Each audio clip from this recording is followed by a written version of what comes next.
చిన్నదాని ఉండే సమస్తము ఇమిడి ఉంటుండాలి. In the tiny book, everything is written there. ఇది ఆ book. This is the book. This is the book. This is the book.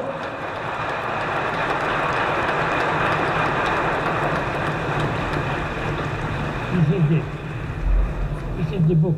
This is the book, the Bible. This is papers. These are the papers you see from there. ఇది ప్రధానమైన చిహ్నం ఈ యొక్క గత్తులో ఉంటుండాలి. ఇది cross. You find the cross on there, on the book. ఇది సర్వ మతముల యొక్క సమన్వయాన్ని బోధించేటువంటి యొక్క పద్ధతి అని కూడా వారు నిరూపిస్తూ వచ్చారు. They also proved the fact is the procedure to establish synthesis of all religions.